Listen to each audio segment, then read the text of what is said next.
Hello ladies and gentlemen, this is Starseed Jason Moss. Today I'd like to talk to you about my positive reptilian experiences for which I've had in my life and speak a little bit about this. I have had resurfaced memories of a former life in which I was on a Cretaceous type world with ferns and trees and rivers. It was very warm. I'm aware that this planet was very large, much larger than Earth. The sun was very warm, piercing, and very large, much larger than the sun we have now. I remember in that former life, and this is a spiritual recall, as all this work is. Obviously, these memories have resurfaced, and I remember having scales with green scales that overlapped each other. I share this today out of love. The family, the nest mother I had, we were taken out of eggs. We shared love together all the time. We were not warm-blooded as mammals. The distinction being that mammals tend to have, with a warm blood, have the luxury of saying to someone else on this planet, I don't have to be with you. I can be separate from you. In a reptilian species that I was a part of in that former life long ago, one of my lives back then, we huddled together quite a bit naturally to stay warm. And that became the center point, the focus of our civilization and our culture. And it became the backbone of our philosophy and our beliefs. To be together in oneness and unity. Sharing was and is a part of our survival and a part of our philosophy and spirituality. And the mammal species, not putting down the human race, but there tends to be, with warm-blooded species in the galaxy, a need to be a little more aggressive and less gregarious, not as social. You can afford to be this way because you're from a warm-blooded civilization, and warm-blooded civilizations tend to not need the need of the pact or the grouping of people together for that love and that connection and for survival purposes. I remember even at one point in my childhood in that lifetime having mites under my scales, and it burned and itched like fire, and I was very sick. And I remember thinking to myself, I'm a good loving being, and I love being in the river where it's warm and by the fern trees, and I felt very warm, very much at home there in this other world. And I thought, I don't want to die like this. I don't want to lose my family. I love my family very much, and the nest mother took care of me, and she brought me back to health. This was an extremely, very loving reptilian civilization, very, very accepting of all things and everyone else in the galaxy, and sharing without fear and love and enlightenment. There are civilizations of reptilian races visiting this planet that have made contact with me and my family in my past. My mother made love to a 7-foot reptilian male, and it was lovemaking. It was something that she wanted to do. I can remember as a child interacting with and playing with another child who was a reptilian hybrid female with long curly black hair, and we had a great time together. Wonderful memories of this. Some of this I won't share, it's very private, as well as having memories of very lovingly interacting with Beniko, the Zeta human hybrid female I often talk about in my videos, and we still have interactions that go on till this day. I have these experiences, they're not dreams, but I have experiences where I think spiritually and energetically I'm going up and we're visiting each other. She's been with me, comforting me and loving me. And often I don't speak about it out of the private nature of this. If I can just go for just a second on that topic of what the nature of our being as a reptilian race and as many other species that I'm talking about, it doesn't make any difference what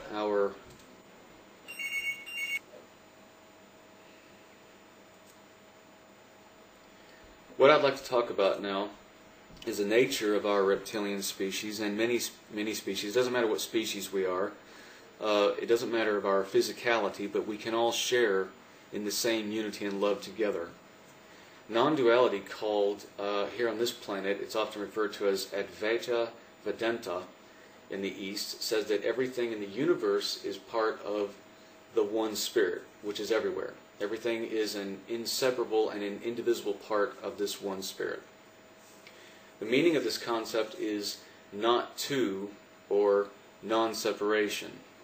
This philosophy also says that the world is, in a sense, an illusion. In fact, the galaxy is created by the mind, and it is part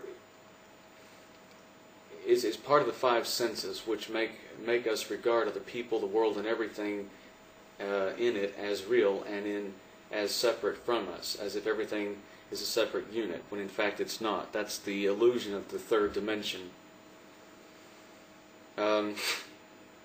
Imagine yourself aware of your oneness with the universe, enjoying a state of bliss and inner peace, but at the same time acting and functioning normally in your day-to-day life.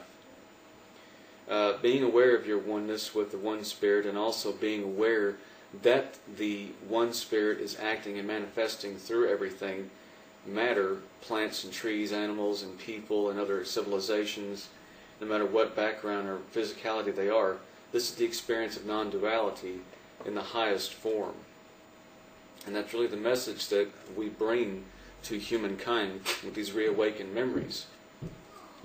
Usually, a lot of people are not aware of this state because of their thoughts and desires in the five senses draw the mind outside to the external world and obscure the consciousness that is beyond the mind. It's through meditation that we can gain this inner peace and inner insight and reawakenings and the ability to silence the mind, and therefore rise above the obscuring veil of thoughts of daily life and occurrences that go on around us.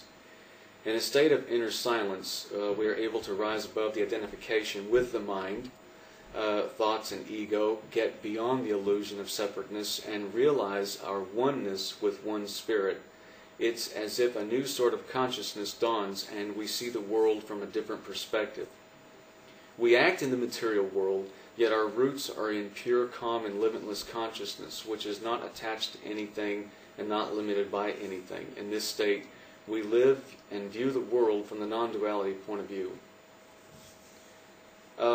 Through our day-to-day life and work and interacting with people as separate from us, as separate units, this is only a mental viewpoint convenient for functioning in our day-to-day life. If you view a craft in the sky or an alien from another civilization, you may really begin to have a lot of strong issues about that being is separate from me, very much distinct from me, because it's an alien.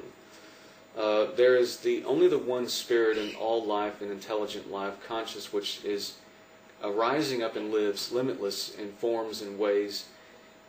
External forms may be different, but the spirit within all of us is one undivided spirit. It's the mind, which lets us believe and feel that we are separate from others. Now, when we get back into non-duality, it can be experienced right here and now, and without attracting anybody's attention. It's an inner state of consciousness, not an external state. It's possible to realize and experience it in an ashram or a cave, and it's also equally possible to do so while living in a town or city with a great deal of noise, with a family and a job. It doesn't matter your income or your background. It's often been stated that as above, as below applies to the inner self of your state of mind and being. And your circumstances and financial background, or your living circumstances, whether rich or poor, bears up no relevancy to your ability to obtain that inner state. Therefore, it doesn't make any difference whether you're living on the streets or whether you're living in a rich mansion. Is not a judgment or a sign of your oneness and connectedness to all around you. You can find that state of peace of mind, that interconnection, wherever you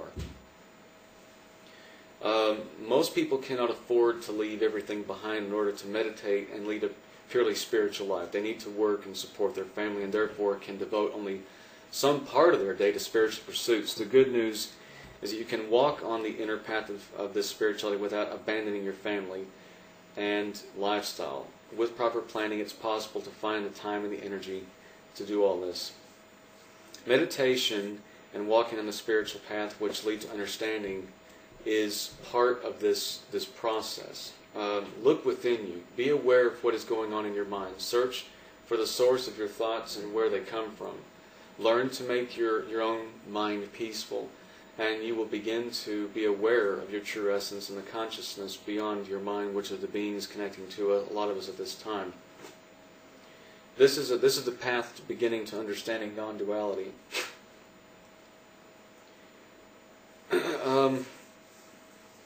You need to really practice meditation and yogic practices and things of this nature, but a lot of it comes from the calling within.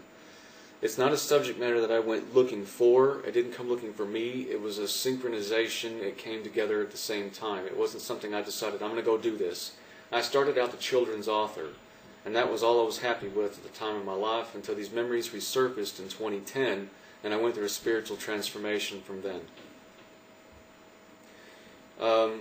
The experiences and the memories I've had with the reptilian encounters, also in 1992, as I've said before, I remembered then as I remember now. And there have been recent experiences where I have been interacting with reptilian beings and have seen them and encountered very positive and loving experiences with these beings. With females, the males, it's a bit different. The encounters with them is not necessarily as loving. They tend to be more of a camaraderie, and they're not going to be sharing, intimacy feelings or senses of that kind of a compassion being, I would imagine, because of the fact they're male. But everybody together has a very connected oneness and pureness together in these connections with them. The skin is pulled away. It doesn't matter if it's skin or scale or hybrid large eyes or any of that. None of that matters. All that's pulled back, and the clarity which is presented in front of us are the energies of the inner soul. I hope this video has been of some help today, and it's my privilege to share this in the groups, and I appreciate anybody who watches. I appreciate that. I'm sharing this not to promote myself or my work. My videos are for your purpose. My books that were written in 2002, all my children's books are hereby, I am telling you now, I'm revealing that all along they have been inspired works that I felt from the loving connection with my heart to Beniko, even before I could remember her in 2010. These are inspired works that were inspired through that loving connection that I've been writing since 2002. She inspired me in all these works. All these books are dedicated to Beniko. They're all inspired from my connection to that Zeta human hybrid female girl.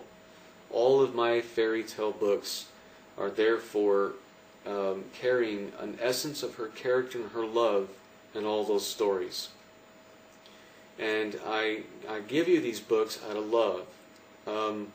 I've done a great deal of work with Lulu.com in trying to make sure that the books are at the lowest possible cost. They could have been color, but that would have raised the cost of the book. I have gone with black and white purely to keep the books. You can set the price of the books with the publisher there. And what I've done is I've opted out of a lot of royalties. The books are set at such a low cost that every copy sold, I'm barely getting like 20 cents off every cover. I'm not even getting enough to buy a cup of a chocolate bar down in the shop for my kid. I mean, this is really ridiculous. I've dropped it. These prices are such rock bottom, even for authors out there who normally when they write any book, they want to put it up there, way up there.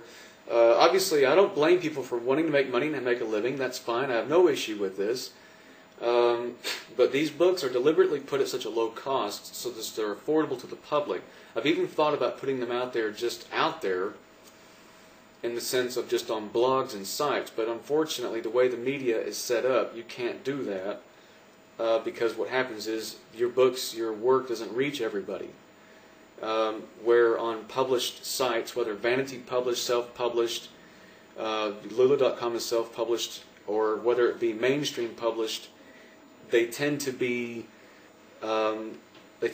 reach a vast audience. Lulu.com reaches a vast audience, and I am J.P. Moss. That's my author pen name, the author of the Kind Fairy Adventures. And the fairies are, in fact, they are the hybrid females and males that I have interacted with in these last years of my life. I don't mean like the last years, but I mean up until now in my life. I'm 40 years old, and they are very much these beings sharing love with human beings and helping them understand through their light work and ascension and understanding of non-duality. Again, these works were written in a time in my life when I couldn't remember interacting with them, but I could feel the loving connection in my heart. People may interact with your mind and cause some issues with it, psychologically or whatever the case, but the one thing that cannot, even if you have amnesia and you got knocked in the head with a rock, someone knocked in your head with a rock, you may have amnesia, but you will never lose that electromagnetic connection that's generated in your heart, this frequency that has become biomagnetic, connected to that loving being that you are connected to. They are very, very incredible electrical beings. And it's not just a faith issue or belief system, it's a physical contact and connection with them that we have, and it cannot be broken unless someone were to stop your heart. But then in that case, you're still leaving your body, in which your light body will go on to be with them in any case. Thank you very much for watching. I love you all very much, and peace and love and oneness to you all. Thank you.